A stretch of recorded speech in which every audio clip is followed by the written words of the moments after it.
Mundgod timber ಡಿಪೋದಲ್ಲಿ ಸಾಗವಾನಿ ಸಾಗಾಟ ಪ್ರಕರಣ ಮಂದಗತಿಯಲ್ಲಿ ತನಿಖೆ. ಮುಂಡಗೋಡ ತಾಲೂಕಿನ ಸರ್ಕಾರಿ ಟಿಂಬರ್ ಡಿಪೋನಲ್ಲಿ ಅಕ್ರಮವಾಗಿ ಸಾಗವಾನಿ ಸಾಗಾಟ ಮಾಡಿದ ಪ್ರಕರಣಕ್ಕೆ ಸಂಬಂಧಪಟ್ಟಂತೆ ಅಧಿಕಾರಿಗಳ ವಿರುದ್ಧ ವಿಚಾರಣೆ ಮಂದಗತಿಯಲ್ಲಿ ಸಾಗುತ್ತಿರುವುದು ಸಾರ್ವಜನಿಕರ ಆಕ್ರೋಶಕ್ಕೆ ಕಾರಣವಾಗಿದೆ. ಸಾರ್ವಜನಿಕರು ತಪ್ಪಿ ಮರ ಕಡಿಯುವುದು ಅರಣ್ಯ ನಿಯಮಗಳ ಪ್ರಕಾರ ಗಂಭೀರ ಅಪರಾಧ.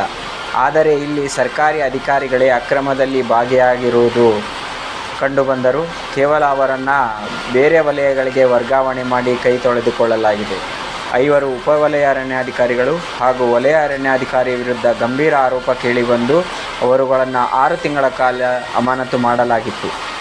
ರಾಜ್ಯದಲ್ಲಿ ಹಲವಾರು ಟಿಂಬರ್ ಡಿಪೋಗಳಿದ್ದರೂ ಅಧಿಕಾರಿಗಳೇ ನಾಟಾ ಸಾಗಿಸಿದ ಪ್ರಕರಣದಲ್ಲಿ ಭಾಗಿಯಾಗಿರುವುದು ರಾಜ್ಯದಲ್ಲಿ ಎಲ್ಲೂ ನಡೆದಿರಲಿಲ್ಲ. ಮುಂಡಗೋಡ ತಾಲೂಕಿಗೆ ಇದೊಂದು ಕಪ್ಪು ಚುಕ್ಕೆಯಾಗಿತ್ತು ಹಾಗೂ ರಾಜ್ಯ ಮಟ್ಟದಲ್ಲಿ ಈ ಸುದ್ದಿ ಸದ್ದು ಮಾಡಿತ್ತು.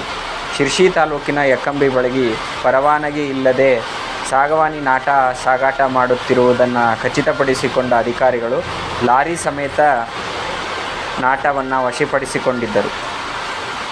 RFO GT ರೇವಣ್ಕರ್ ಸೇರಿದಂತೆ 5 ಜನ DRFOಗಳಾದ ಗುರುಚಂದ್ರ M ಬ್ಯಾಳಿಯವರ್, ಮಾರುತಿ ಸೇರುಗಾಮಿ, ಮಹೇಶ್ ಬೋರ್ಕರ್, ಹನುಮಂತ್ ಬಂಡಿವಡ್ಡರ್, ಸುರೇಶ್ ವಡ್ಡರ್ ಎಂಬ ಅರಣ್ಯಾಧಿಕಾರಿಗಳನ್ನು 6 ತಿಂಗಳ ಕಾಲ ಸಸ್ಪೆಂಡ್ ಮಾಡಲಾಗಿತ್ತು. ಅಧಿಕಾರಿಗಳೇ ಈ ಪ್ರಕರಣದಲ್ಲಿ ಭಾಗಿಯಾಗಿದ್ದರಿಂದ ಈ ಪ್ರಕರಣ ಅರಣ್ಯ ಇಲಾಖೆಗೆ ಭಾರೀ ಇರುಸುಮುರುಸನ್ನು ತಂದಿತ್ತು.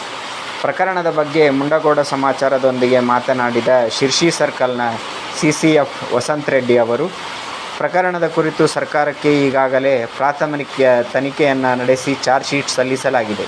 ಶೀಘ್ರದಲ್ಲೇ ಸರ್ಕಾರದಿಂದ ತನಿಖಾಧಿಕಾರಿ ನೇಮಕಗೊಳ್ಳಲಿದ್ದು, ಪ್ರಕರಣದಲ್ಲಿ ಆರೋಪ ಕೇಳಿ ಬಂದಿದ್ದ ಅಧಿಕಾರಿಗಳನ್ನು ಕೌನ್ಸಲಿಂಗ್ ಮೂಲಕ ವರ್ಗಾವಣೆ ಮಾಡಲಾಗಿದೆ. ನಾಟಾ ಸಾಗಾಟ ಪ್ರಕರಣ ಕುರಿತು ಲೋಕಾಯುಕ್ತದಲ್ಲಿ ದೂರು ದಾಖಲಾಗಿದೆಯೇ ಎಂಬ ಪ್ರಶ್ನೆ ಕುರಿತು CCF ವಸಂತ ರೆಡ್ಡಿ ಅವರು ಮಾತನಾಡಲು ನಿರಾಕರಿಸಿದರು. ಮರ ಕಡಿದವನನ್ನು ಹಿಡಿದು ಜೈಲಿಗಟ್ಟುವ ಅರಣ್ಯ ಇಲಾಖೆ ಅಧಿಕಾರಿಗಳೇ ಈ ಪ್ರಕರಣದಲ್ಲಿ ಭಾಗಿಯಾಗಿರುವುದರಿಂದ ಅಧಿಕಾರಿಗಳ ವಿರುದ್ಧ ಅರಣ್ಯ ಇಲಾಖೆ ಯಾವ ರೀತಿ ಕ್ರಮ ಕೈಗೊಳ್ಳುತ್ತದೆ ಎಂಬುದನ್ನು ಕಾದು ನೋಡಬೇಕಾಗಿದೆ. ಒಂದು ಕಣ್ಣಿಗೆ ಸುಣ್ಣ, ಒಂದು ಕಣ್ಣಿಗೆ ಬೆಣ್ಣೆ ಎಂಬ ಗಾದೆ ಈ ಪ್ರಕರಣದಲ್ಲಿ ನಿಜ ಅನಿಸುತ್ತಿದೆ.